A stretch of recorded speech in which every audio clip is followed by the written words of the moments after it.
I'm going to start this video in a bit of an unorthodox way. When I talked about the Byzantine Empire in a previous video, there was some criticism in the comments regarding our criticism of the game, misleadingly portraying the entirety of Anatolia as majority Greek in terms of culture. Many of these comments were well researched and constructive, and we have since reassessed our own research process to be more thorough with the sources we can refer to regarding more contested topics. In a later video on the Seljuk Turks, I have quoted a source that supported the claim in saying that the cultural Turkification of Anatolia happened decades before Alp Arslan's victory at Manzikert. To paraphrase the legendary podcaster Dan Carlin, we are not historians, but fans of history, and our expertise is just a tip of the iceberg on the vast majority of the regions that we play in Paradox's series of historical strategy games. We won't ever tell you what we say in our videos is the whole and undisputed truth. That's the first thing a student of history should learn to avoid. Today, I won't be talking further about the cultural map of Anatolia in 1066, but instead on a different region related to this question of cultural hegemony. As you've already deduced from the title and thumbnail, I'll discuss Russian culture in CK3, and about what the game calls the kingdom of Ruthenia and its neighbouring principalities of Novgorod, Chernigov, and Pereyaslav. The first section will cover this in-game Russian culture, which is guilty of the same error that the Byzantine Empire also has in its lack of varying cultures. If you open the culture map and zoom out a bit to look at the whole of Europe, you see one thing very clearly. Western Europe is portrayed much more culturally diverse than Eastern Europe and Asia Minor. Spain is separated into Castilian, Astur-Leonese, Galician, Basque, Aragonese and Catalan. France has Occitan, French, Breton and Norman. The Brythonic cultures are separated into Cornish, Welsh and Cumbrian. Italy into Italian, Cisalpine, Sicilian, Sardinian and Lombard. And even today's German-speaking regions are separated into Bavarian, Swabian, Franconian and Saxon, which, as my German-speaking writer stresses, is very much open to scrutiny, since well into modernity people have defined different nations among German speakers. So even if there is, in a broader sense, a large cultural extension of Greek and Russian in 1066, to fit the thoroughness of CK3 in Western European culture, you should expect the same in the East. Hence, medieval Russian culture and its portrayal in the game will be the first point under scrutiny. Afterwards, we will talk about Kyivan Rus, confusingly referred to as Ruthenia in the game, and then we will also talk about the other Russian principalities in the game and fascinating characters within them. Of course, we welcome any critique or corrections that you, dear viewer, may have noticed. If you want to take any discussions further, please join our Discord channel, where we have a channel specifically for historical debate, link in the description. If you haven't already, please subscribe to our channel if you think we've earned it, and of course, if you're in a position to do so, consider joining the ranks of our Patreon.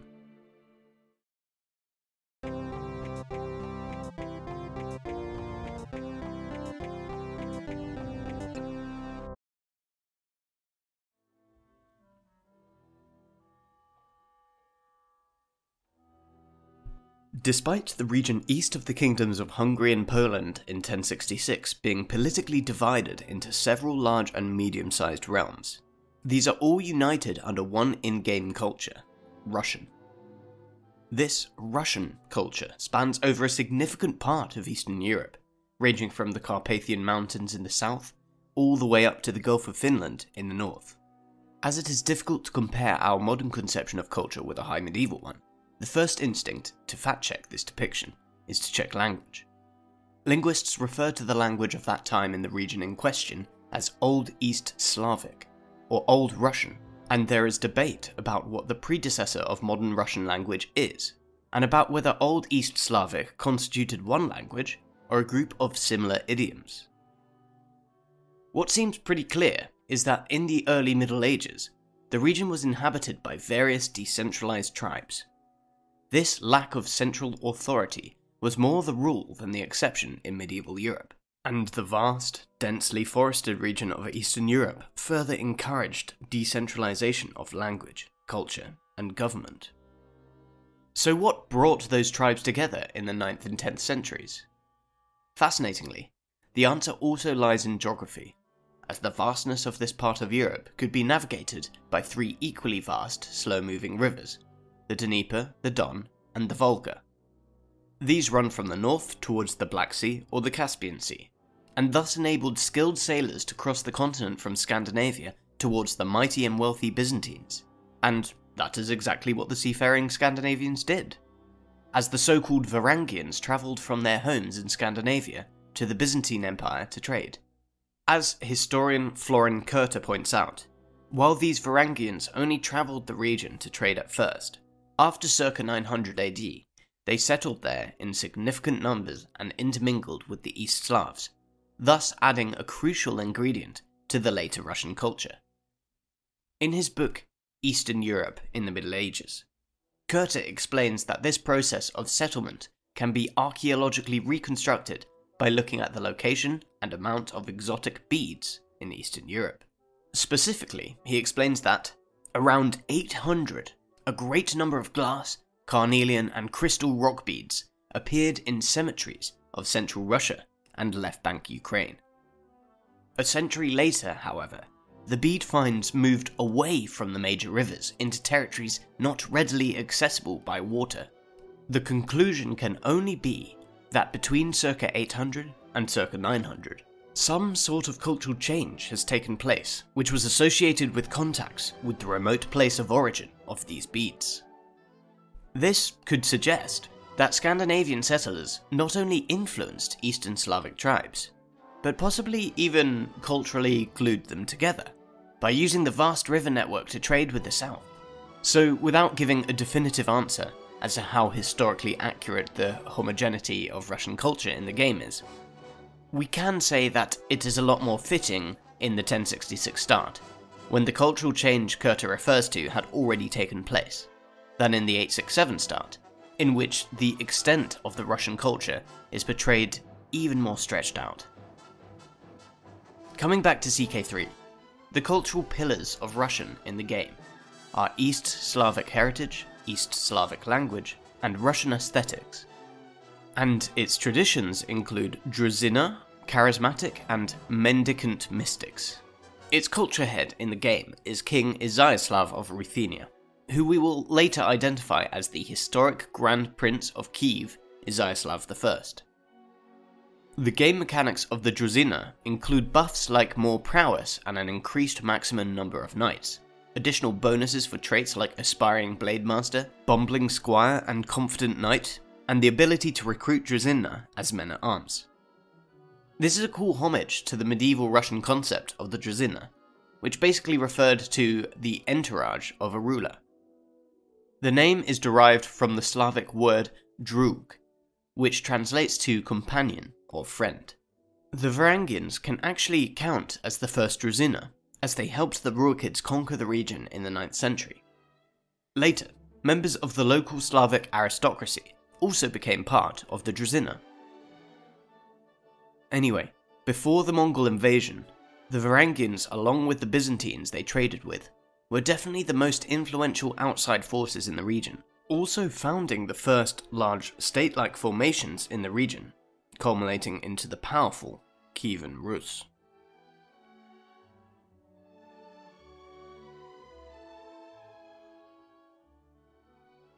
Before we go on, I just want to clarify some terminology to avoid confusion. Ruthenia, as it features in the game as a kingdom-tier realm with Kiev as its capital, can literally just be another name for Kyivan Rus.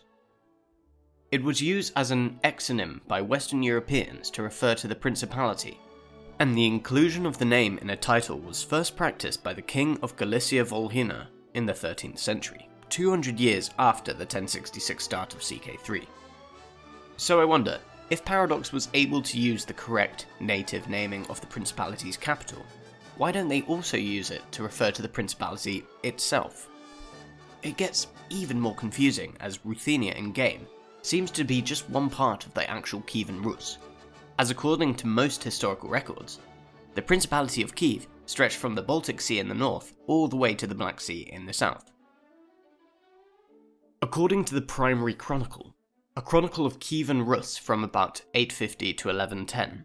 It was founded by the Varangian prince Rurik in the 860s, without yet controlling or ruling it from Kiev, however. Instead, it was the northern city of Novgorod that served as Rurik's capital. It was Rurik's successor, Oleg, who properly founded the Kyivan Rus state in 882, by connecting Novgorod with Kiev, and making the latter his new capital. This was meant to secure the passage between the Baltic Sea and the Black Sea from the neighbouring Khazars, whose alleged Jewishness we have made a video about in the past. The House of Rurik ruled Russia for over 700 years, from Rurik himself, who died in 879, to Fyodor I of Russia, who was succeeded by the Romanovs when he died in 1598.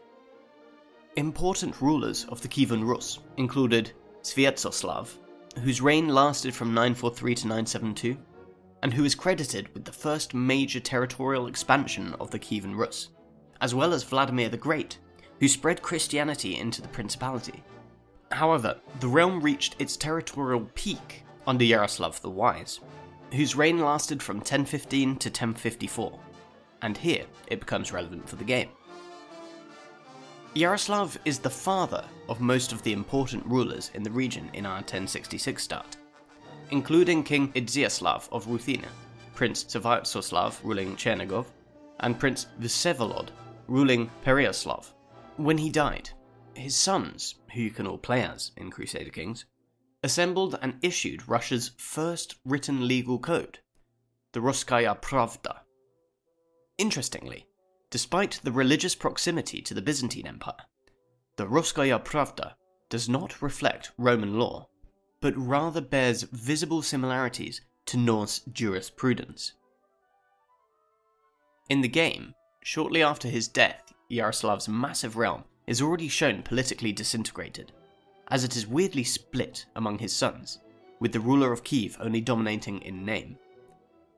A smarter solution could have been to make the Grand Prince of Kiev the hegemon over the princes of Novgorod and other principalities, as the Kyivan Rus actually only began to disintegrate into various rival smaller realms at the end of the 11th century. In the 12th century, it was also external factors that weakened the state, such as the gradual decline of the Byzantines, who were the Rurikids' major trading partner. This also meant that the trade routes through the Kyivan Rus' territory became increasingly irrelevant. Finally, the region fell to the Mongol invasion of the 13th century, although the Rurikids would continue to govern as vassals to the Mongols.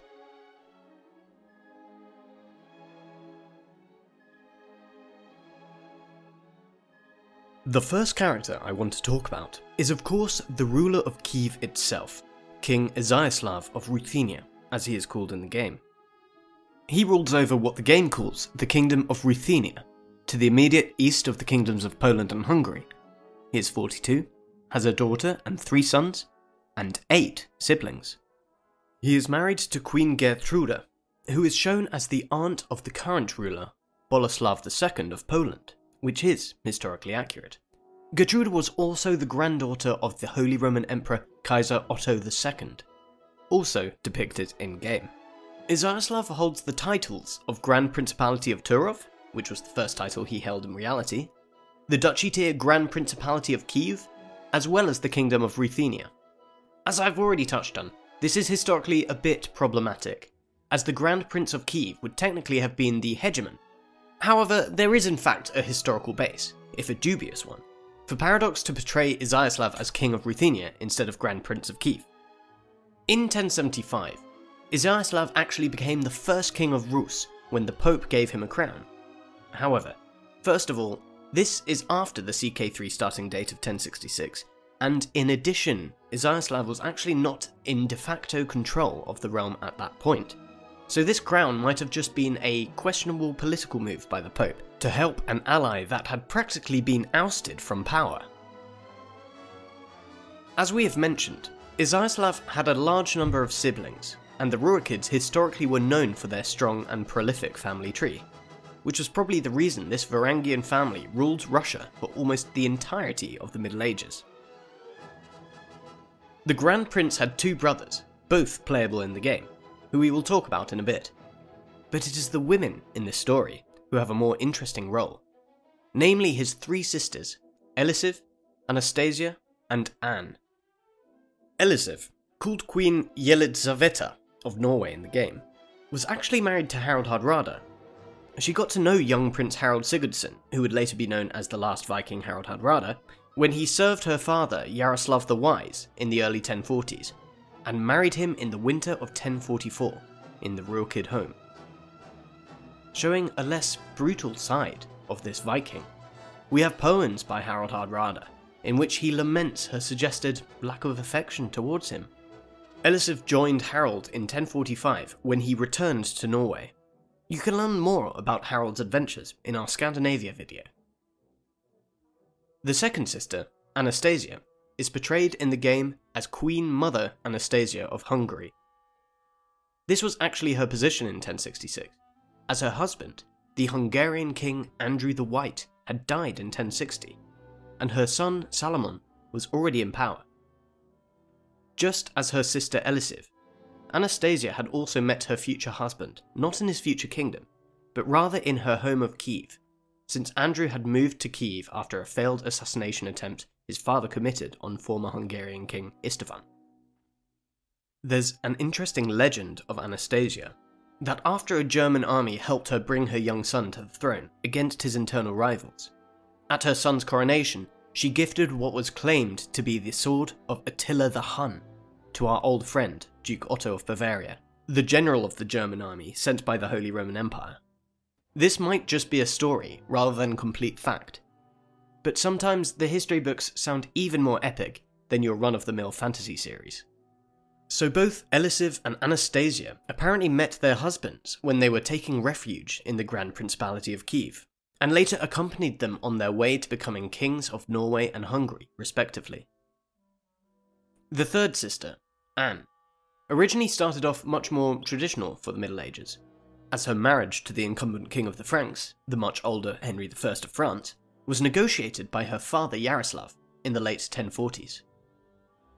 The reason why King Henry I was looking for a bride so far away from France was rather telling for the state of the Franks' high aristocracy at the time. The king was lacking a male heir, and the church strongly disapproved of his initially preferred close relative as a bride. Thus, it became necessary for Henry to seek an unrelated bride.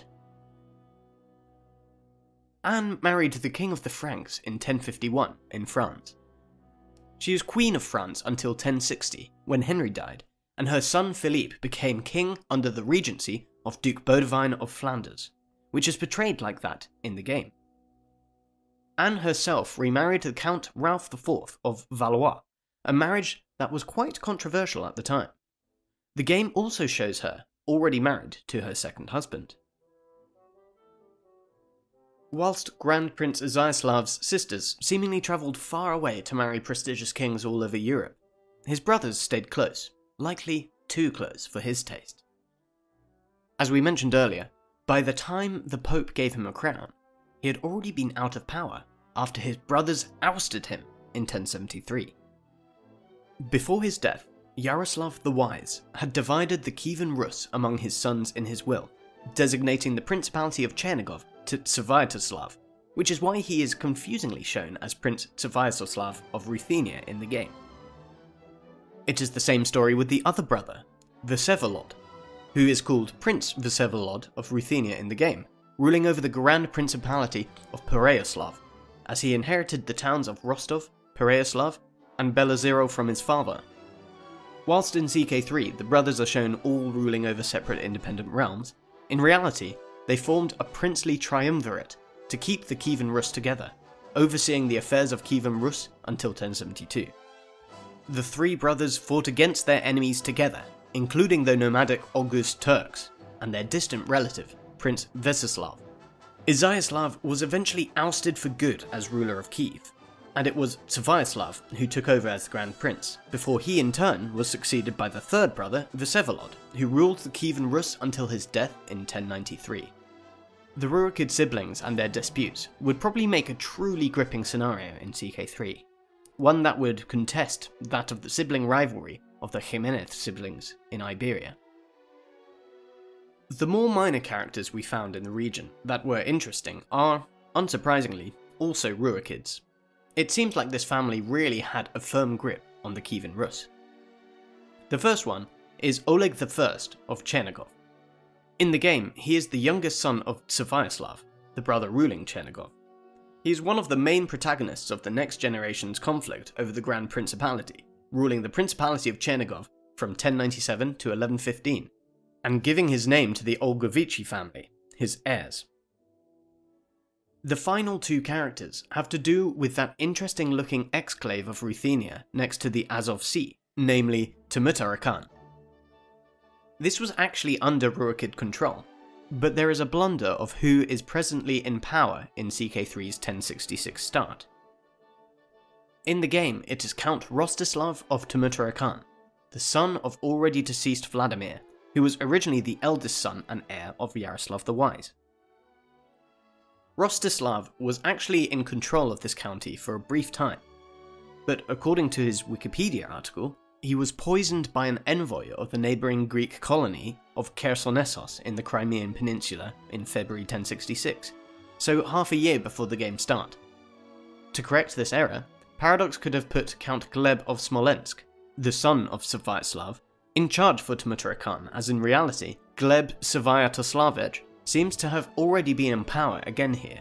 It appears the rulers of this part of the realm repeatedly changed owner between the two Rurikid cousins in the years prior. If you know of any other cool characters in the region that maybe aren't part of the Rurikid dynasty, tell us in the comments. Also, tell us if there are any other regions you'd like us to cover. Once again, thank you so much for your support and lively participation on our channel. See you next time for more history in bits.